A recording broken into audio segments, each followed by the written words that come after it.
My channel. MSc third semester की अगर हम बात करें, हम एमएससी थर्ड सेमेस्टर की स्टडी कर रहे थे जिसमें हम हेट्रोसाइक्लिक केमिस्ट्री को पढ़ रहे थे। हेट्रोसाइक्लिक केमिस्ट्री में जो हमारा थर्ड पार्ट था, हम दो पार्ट को हम पढ़ चुके थे लास्ट वीडियो में। नोमेनक्लेचर ऑफ हेट्रोसाइक्लिक कंपाउंड को लास्ट वीडियो में पढ़ चुके हैं। स्मॉल रिंग ऑफ हेट्रोसाइकल्स जिसमें 3 मेंबर हेट्रोसाइक्लिक कंपाउंड लिए थे हमने, 4 मेंबर हेट्रोसाइक्लिक कंपाउंड लिए थे जिसमें हमने एजाइरिडीन, ऑक्साइरेन और थायरेन की अगर हम बात करें 3 मेंबर कंपाउंड थे जिसको 3 मेंबर कंपाउंड। तो उसके बाद हमने 4 मेंबर कंपाउंड जो लिए थे, 4 मेंबर हेट्रोसाइक्लिक कंपाउंड, एजिइटिडीन लिया था, ऑक्सीइटेंस लिया था, थाइटेन को हम लास्ट वीडियो में सिंथेसिस, केमिकल रिएक्शन वगैरह हम पिछली वीडियो में कर चुके हैं। उसके बाद आता है benzofused 5 member heterocyclic compound.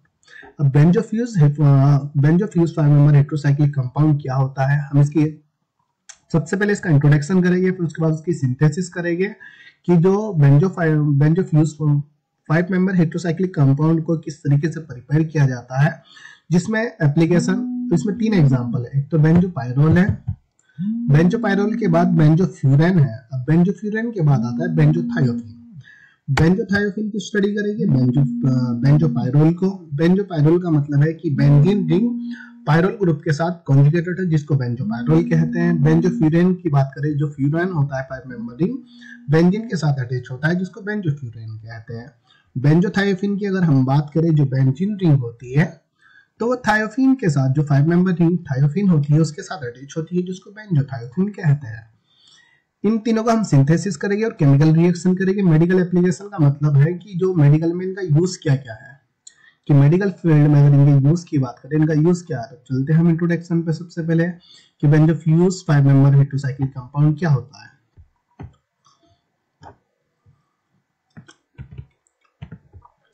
बेंजोफ्यूज 5 member heterocyclic compound synthesis and reaction, medical application, या आप कह सकते हो synthesis and chemical reaction and use of benzofused 5 member heterocyclic compound.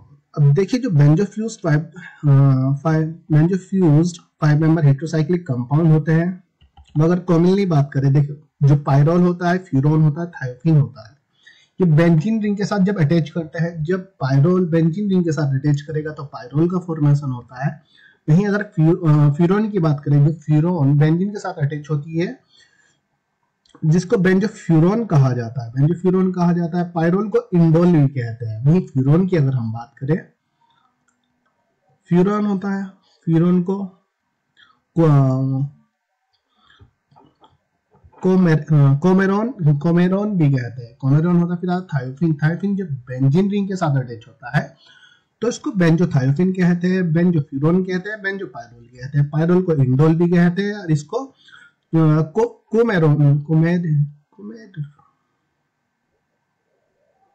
एक मिनट में देख लेता हूँ क्या आता है। कोमेरोन कहाँ है?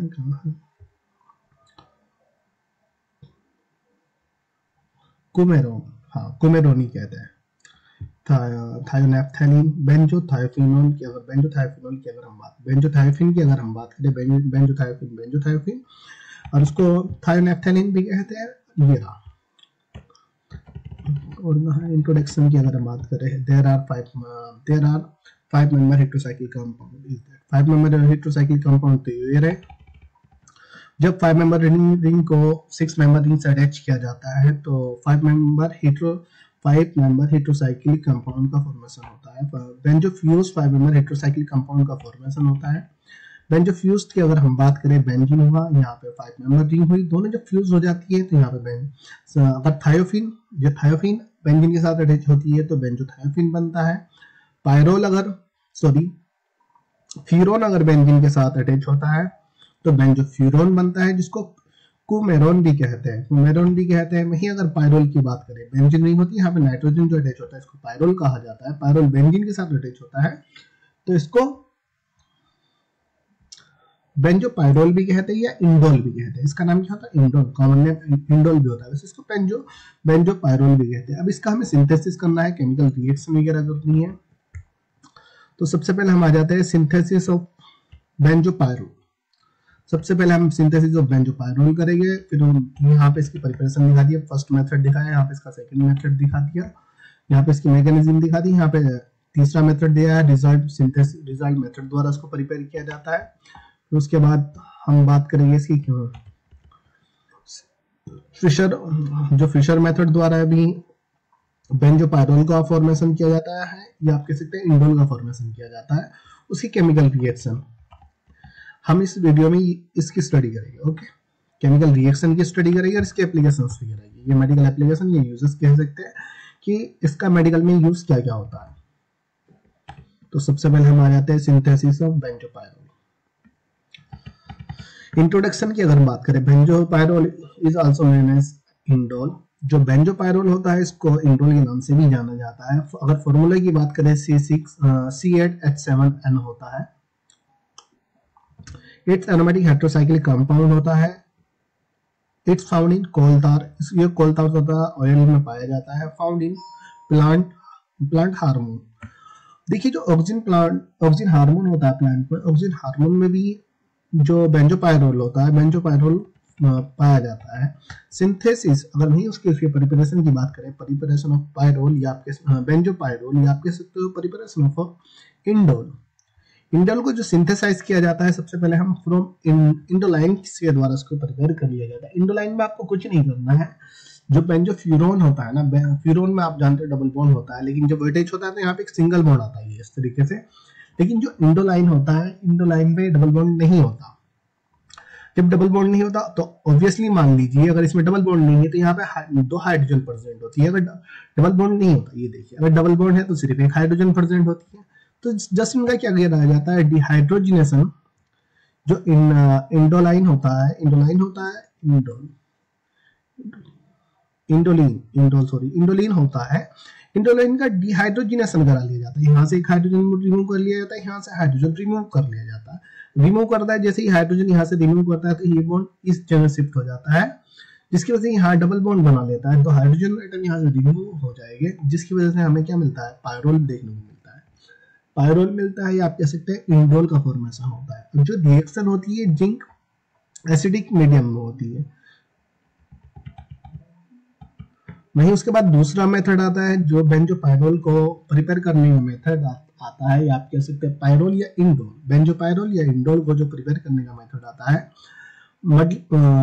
मेड्यूलिंग सिंथेसिस। अब देखिए मेड्यूलिंग सिंथेसिस जो होती है इसमें ऑर्थोएमिन टालोइन लिया जाता है। ऑर्थोएमिन और टालोइन लिया जाता है। देखिए यहाँ टालोइन पे जो एमिनो ग्रुप होता है ये ऑर्थो पे जो है, देखिए जो सा भी, अब मान लीजिए यहाँ पे नाइट्रो होता है तो ऐसा भी कंपाउंड होता है जिस कंपाउंड को हम एक स्पेसिफिक नाम दे रहे हैं।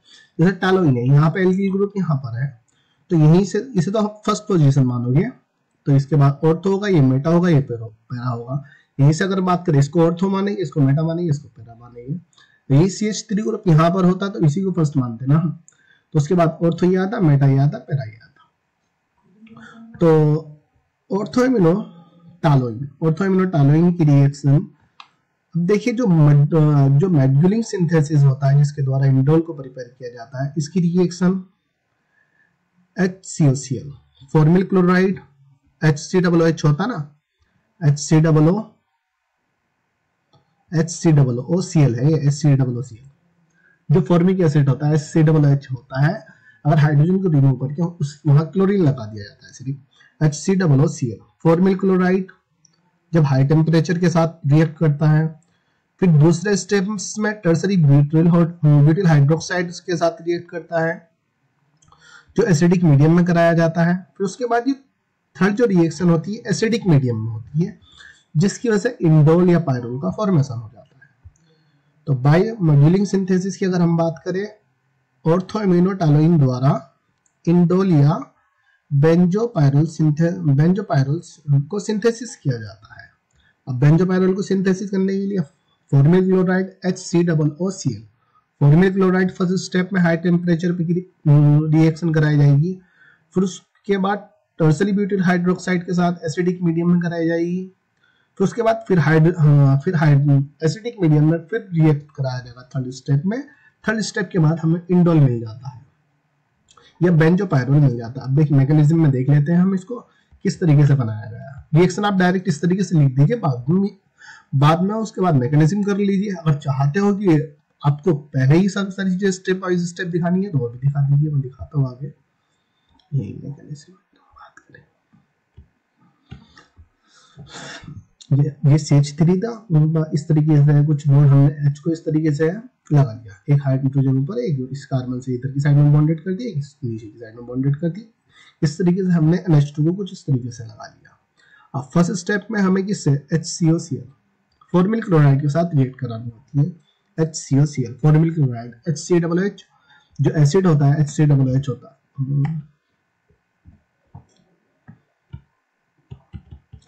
HCOH जो फॉर्मिक एसिड होता है हाइड्रोजन क्लोराइड के साथ जब रिएक्ट करता है तो वहां से हाइड्रोक्सी ग्रुप हाइड्रोजन के साथ वाटर निकाल देता है, क्लोरीन जाकर उससे कार्बन का अटैच हो जाता है, जिसकी वजह HCOCl आता है फॉर्मिल क्लोराइड। अब देखिए जब ये ब्रेक डाउन होता है तो जिसकी वजह से कार्बन पे पार्शियली पॉजिटिव चार्ज आ जाता है, क्लोरीन पे पार्शियली नेगेटिव चार्ज आ जाता है।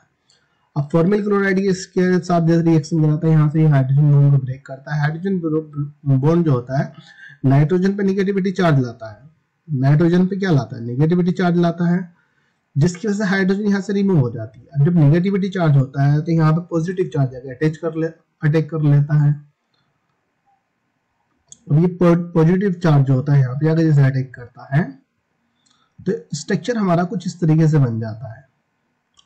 ये हाइड्रोजन इस क्लोरीन के साथ माइनस में निकल गया, माइनस HCl यहाँ से निकल चुका है और CO और H यहाँ पे आगे बॉन्डेड हो गया, स्ट्रक्चर बना है बेंजीन CH3 NHCO। अब इसकी रिएक्शन टर्शियरी ब्यूटाइल हाइड्रोक्साइड से बेसिक मीडियम में कराई जाती है। अब बेसिक मीडियम में जब रिएक्शन कराई जाती है नेगेटिव चार्ज होता है। अब जब नेगेटिव चार्ज होता है तो यहाँ से एक हाइड्रोजन को रिमूव करता है, हाइड्रोजन पॉजिटिव की फॉर्म में निकलता है तो उस कार्बन पे नेगेटिविटी चार्ज आ जाता है। कार्बन पे क्या आता है नेगेटिव की फॉर्म में चार्ज आता है, हाइड्रोक्सी, यहाँ से एक हाइड्रोजन जिसकी वजह से CH नेगेटिविटी को शो करेगा, CH ऑक्सीजन पे आपकी साइड में चलेगा, नेगेटिव की साइड में चलेगा CH। ये वाला जैसे ये वाला हाइड्रोजन यहाँ से रिमूव होता है, इस हाइड्रोक्सी के साथ रिमूव हो रहा है क्योंकि नेगेटिव चार्ज होने की वजह से। अब ये ऑक्सीजन जो होती है ये ऑक्सीजन भी यहाँ इस साइड से रिमूव हो जाती है और यहाँ एसिडिक मीडियम में रिएक्शन कराई जा रही है। एसिडिक मीडियम देखिए जब यहाँ से टर्शियरी ब्यूटाइल हाइड्रोक्साइड की बेसिक मीडियम में रिएक्शन कराई गई, हमारे पास एक हाइड्रोजन रिमूव है जिसकी वजह से हमारे पास प्रोडक्ट बनाई है। यह हाइड्रोजन यहाँ से निकल गया, यहाँ पे नेगेटिव चार्ज होता है, कार्बन पे नेगेटिव चार्ज अनस्टेबल होता है। जब कार्बन पे नेगेटिव चार्ज अनस्टेबल होता है जिसकी वजह से ये वाला जो कार्बन नेगेटिव चार्ज है ये इससे कहता है कि इस कार्बन के साथ बॉन्ड बना, और क्योंकि ये पॉजिटिव चार्ज होता है। अब ऑक्सीजन को यहाँ से रिमूव करने की सोचता है ये वाला जो कार्बन होता है, लेकिन जब एसिडिक मीडियम में जैसी रिएक्शन कराई जाती है ये वाला तो इस वाला हाइड्रोजन को भी यहाँ से रिमूव कर देता है। अब हाइड्रोजन को रिमूव कर देता है यहाँ से, ये ऑक्सीजन को रिमूव कर देगा। एसिडिक मीडियम में एक ही कराया तो दो हाइड्रोजन एक ऑक्सीजन में वाटर रिमूव हो जाता है, जिसकी वजह से CH डबल बॉन्ड CH ये NH आ गया, यहाँ पे इंडोल बन जाता है। इंडोल या कहते हैं बेंजोपायरोल जिसे ये भी कहा जाता है, इंडोल भी कहा जाता है। स्ट्रक्चर फाइनल स्ट्रक्चर ये होगा। अब जो मैकेनिज्म में मतलब ये तो मैंने बिल्कुल ओपन करके दिखा दिया, आप ओपन करके दिखा दीजिए, वरना आप रिएक्शन को डायरेक्ट बस इस तरीके से भी लिख दीजिए। अगर याद है तो बहुत अच्छी बात है, जैसे मैंने बताया इस तरीके से करिए, वरना आप अगर आता है कि ये सिंथेसिस ऑफ बेंजोपायरोल बाय मेड्यूलिंग रिएक्शन या मेड्यूलिंग सिंथेसिस, वहां पे दे सकता है कि मेड्यूलिंग सिंथेसिस द्वारा। अगर नॉर्मली वो देता है कि सिंथेसिस ऑफ बेंजोपायरोल या सिंथेसिस ऑफ इंडोलाइन के द्वारा उसको प्रिपेयर कर दीजिए, इंडोलाइन के द्वारा सिंथेसिस करिए, उसके बाद उसकी केमिकल रिएक्शन दे दीजिए। अगर वो दे रहा है कि मेड्यूलिंग के द्वारा सिंथेसिस करिए, जो बेंजोपायरोल को है मेड्यूलिंग के द्वारा सिंथेसिस कीजिए, उसके बाद डायरेक्ट रिएक्शन लिख दीजिए। फर्स्ट स्टेप में HCOCl formal chloride high temperature में, उसके बाद टर्शियरी ब्यूटाइल हाइड्रोक्साइड की बेसिक मीडियम में, फिर उसके बाद एसिडिक मीडियम में रिएक्शन कराई जाती है। वहीं उसके बाद दूसरा मेथड आता है। दूसरे मेथड के द्वारा भी बेंजोपायरोल को प्रिपेयर किया जा सकता है, जिसमें बाय रिसर्च सिंथेसिस। अब देखिए जो रिसर्च सिंथेसिस होती है रिसर्च सिंथेसिस में ऑर्थोनाइट्रोटैलोइन होती है। ऑर्थोनाइट्रोटैलोइन के द्वारा क्या होता है, बेंजोपायरोल का फॉर्मेशन होता है या इंडोल का फॉर्मेशन होता है। किसके द्वारा? ऑर्थोनाइट्रोटैलोइन द्वारा। अब ऑर्थोनाइट्रोटैलोइन की जब रिएक्शन कराई जाती है, फर्स्ट स्टेप की अगर हम बात करें, COO-C2H5 एथिल एसीटेट नहीं, CH2 एथिल ऑक्सैलिक एसिड होता है, C2H5 का होल ट्वाइस है ना ये। अगर फॉर्मिक एसिड की अगर हम बात करें, HCOH फॉर्मिक एसिड होता है। ऑक्सैलिक एसिड क्या होता है?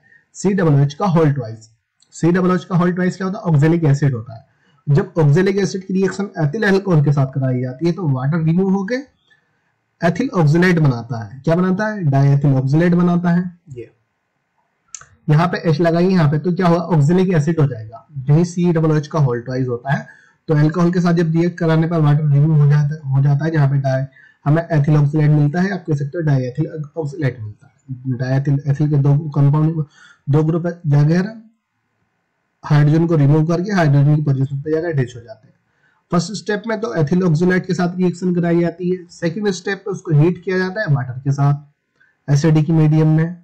दूसरी स्टेप में फिर उसके जिंक के साथ रिएक्ट कराया जाता है उसको।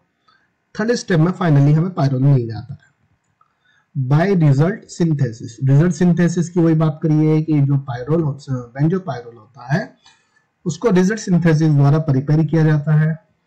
अगर रिजल्ट सिंथेसिस आता है तो उसके बाद सबसे पहले एथिल ऑक्सलेट के साथ रिएक्शन कराएगा, उसके बाद वाटर का हाइड्रोजनेशन कराएगा, वाटर के साथ रिएक्शन कराता है, फिर उसके बाद एसिडिक मीडियम में जिंक के साथ रिएक्शन कराता है, फाइनली हमें इंडोल मिल जाती है। यहाँ फर्स्ट स्टेप इस तरीके से लिख के दिखा दिए और ठाके इंडोल यहाँ पे बना दीजिए, पायरोल बना दीजिए। मैकेनिज्म की बात आ गई, अगर मैकेनिज्म क्या है खोल के बता रहा है जो रिएक्शन किस तरीके से हमारे पास पायरोल बन रहा है, तो आप इस स्टेप से भी इस रिएक्शन को लिख सकते हो।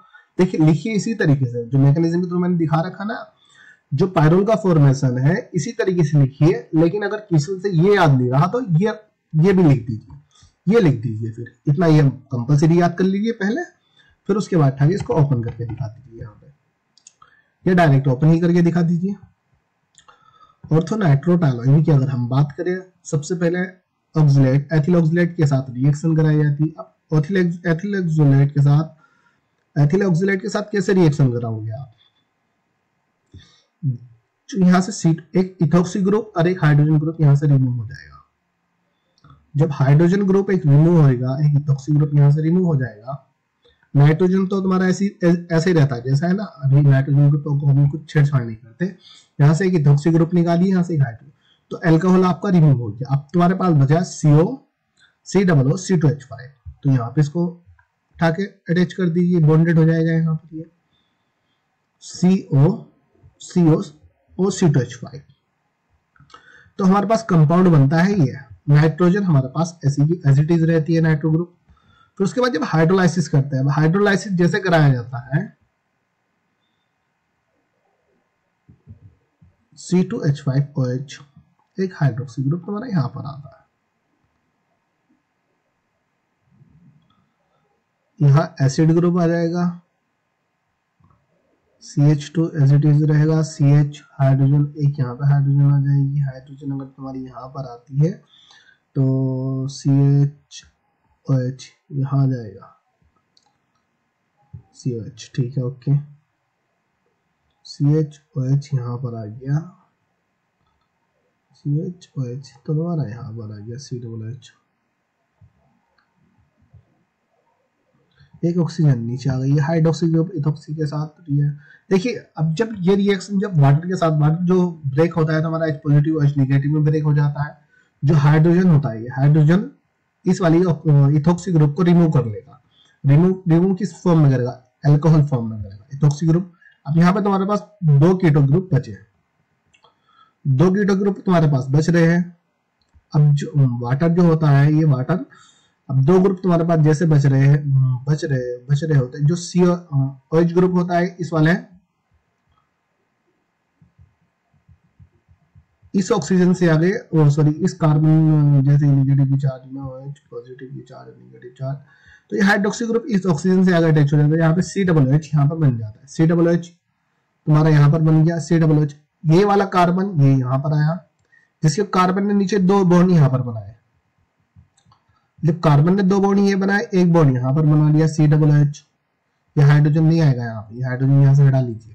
ये हाइड्रोजन आने का सवाल ही पैदा नहीं। हाइड्रोजन कहाँ से आएगा, कैसे भी नहीं आएगा, क्योंकि जो वाटर था हमारा H पॉजिटिव OH नेगेटिव में ब्रेक हुआ। H पॉजिटिव इथॉक्सी के साथ ब्रेक, इथॉक्सी के साथ अल्कोहल की फॉर्म में निकल गया। यहाँ पे 2 कीटोन ग्रुप हमारे पास बच रहे हैं। 2 कीटोन ग्रुप जैसे ही बच रहे हैं, जो हाइड्रोक्सी है इस कीटोन पे जाकर जो ज्वाइन हो गया, ये इस वाले कीटोन पे मान लीजिए, इस कीटोन पे जाकर ज्वाइन हुआ।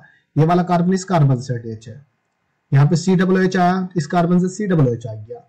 ये वाला बॉन्ड हमने नीचे की साइड को कर दिया, जैसे ये है ना CH2, तो यहाँ पर आ गया। और यहाँ पे C आया, सिर्फ C है, यहाँ H नहीं है। यहाँ पे H नहीं है, C है, जस्ट COOH। फिर डबल बॉन्ड O, ये वाला कहाँ है, ये वाला।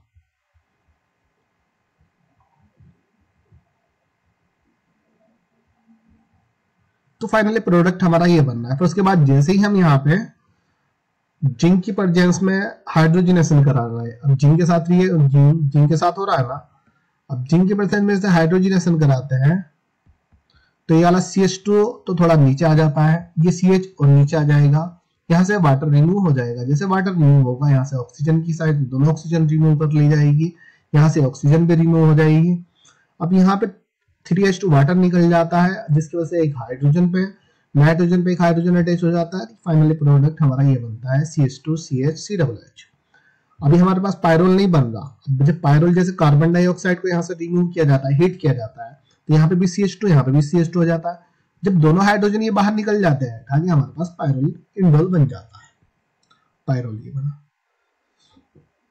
रेजिस्टिस क्या है, सॉरी कहाँ है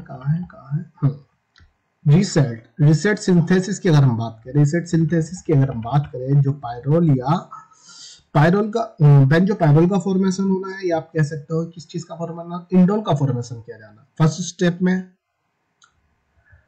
एथिल ऑक्सलेट के साथ रिएक्शन कराता है। एथिल ऑक्सलेट के बाद उसका हाइड्रोलिसिस कराया जाएगा, वाटर के साथ रिएक्शन कराएगा।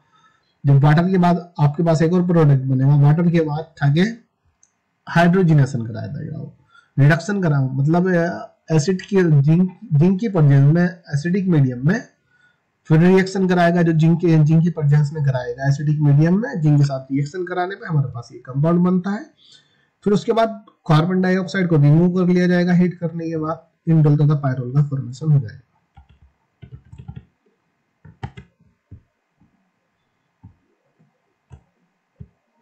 सिंथेसिस ऑफ इंडोल या Fischer indole synthesis, Fischer benzo pyrrole synthesis वगैरह की सिंथेसिस ऑफ इंडोल को सिंथेसिस करिए। देखिए सिंपल तरीके से आता है, तो आप इंडोलाइन के द्वारा ही प्रिपेयर कर दीजिए, या आप ऑक्सलेट के द्वारा, जो आपको एक कोई सा भी एक स्टेप ले लीजिए।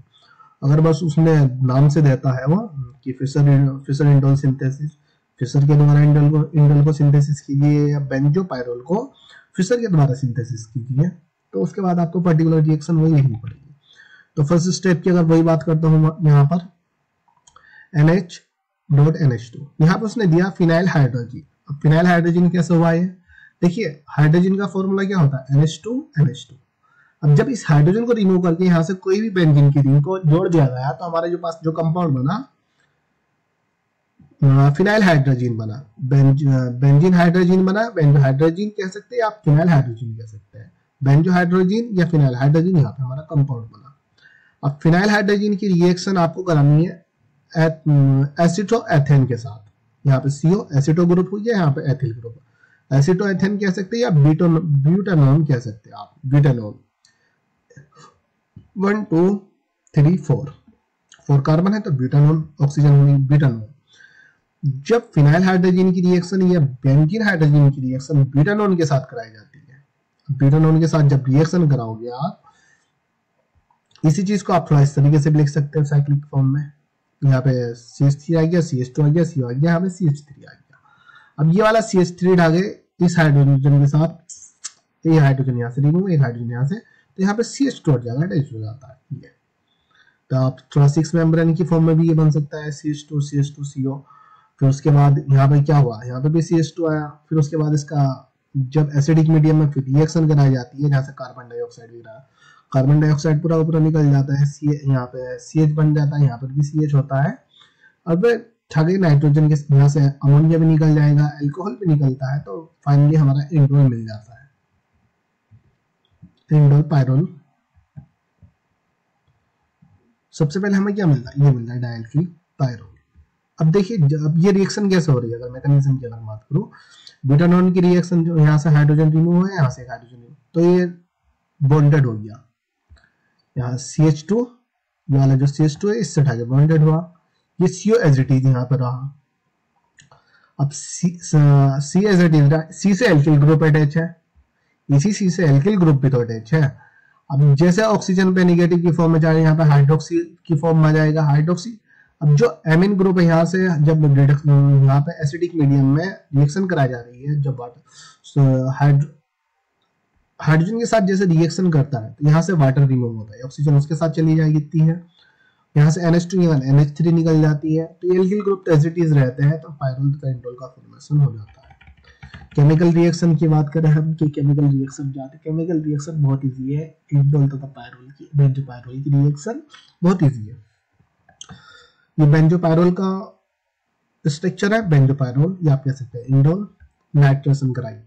ये इलेक्ट्रोफिलिक सब्स्टिट्यूशन रिएक्शन में जब दिखाता है, तो जो न्यूक्लियोफाइल होता है या तो इस पोजीशन पर अटैच होता है या इस पोजीशन पर अटैच होता है। नाइट्रेशन HNO3 की प्रेजेंस में कराओगे वाटर रिमूव हो जाएगा, NO2 यहाँ पे अटैच हो जाएगा। ब्रोमिनेशन कराओगे Br यहाँ अटैच हो जाएगा, सिर्फ यहाँ Br यहाँ से हाइड्रोजन रिमूव हो गए, ब्रोमीन अटैच हो जाएगा, जिसको ब्रोमो बेंजोपायरोल कहा जाता है, इसको नाइट्रो बेंजोपायरोल कहा जाता है, या नाइट्रो इंडोल कहते हैं। सल्फोनेशन की बात करें HSO3 सल्फोनिक एसिड प्राप्त होगा, ये रहा sulphonic acid, indole sulphonic acid होगा, या आप कह सकते हैं बेंजोपायरोल सल्फोनिक एसिड। एल्कालाइजेशन कराया जाता है, एल्किल हैलाइड के साथ रिएक्शन कराई जाती है, CH3Cl CH3Br CH3 आयोडीन किसी के साथ भी रिएक्शन कराई जहां पे एल्किल ग्रुप वहां पे बॉन्डेड हो जाए, वहां से हाइड्रोजन आयोडीन हैलोजन के साथ अटैच होकर निकल जाएगी, हाइड्रोजन क्लोराइड निकल सकता है, हाइड्रोजन हाइड्राइड, हाइड्रोजन ब्रोमाइड निकल जाएगा, तो यहाँ पे एल्किल ग्रुप यहाँ पे बॉन्डेड हुआ।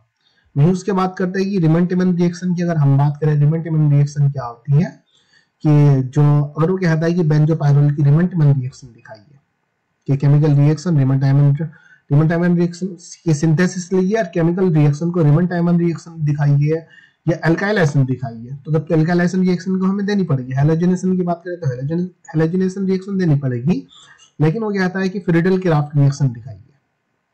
फ्रीडल-क्राफ्ट रिएक्शन कौन सी होती है, इंडोल की, वही एल्किल हैलाइड के साथ क्लोरोफॉर्म की प्रेजेंस में जो रिएक्शन होती है, CHCl3 क्लोरोफॉर्म की प्रेजेंस में होती है। वहीं अगर रिमन-टिमन रिएक्शन की अगर बात करता है, CHCl3 क्लोरोफॉर्म सोडियम हाइड्रोक्साइड की प्रेजेंस में रिएक्शन होगी, जहाँ पे एल्डिहाइड का फॉर्मेशन होता है, यहाँ पे CHO ग्रुप सिर्फ लग जाएगा। वहीं रिडक्शन की अगर हम बात करें, अब रिडक्शन जो होता है, रिडक्शन इसका पार्शियली रिडक्शन भी हो सकता है, कंप्लीटली रिडक्शन भी हो सकता है। कंप्लीटली रिडक्शन में सबके सब हेक्सेन में कन्वर्ट हो जाएंगे, लेकिन पार्शियली रिडक्शन की अगर हम बात करें, जिंक तथा मरकरी की प्रेजेंस में होगा, निकल की प्रेजेंस में जो रिडक्शन होगा सबके सब साइक्लोहेक्सेन में कन्वर्ट हो जाएंगे, सब हेक्सेन में कन्वर्ट हो जाएंगे।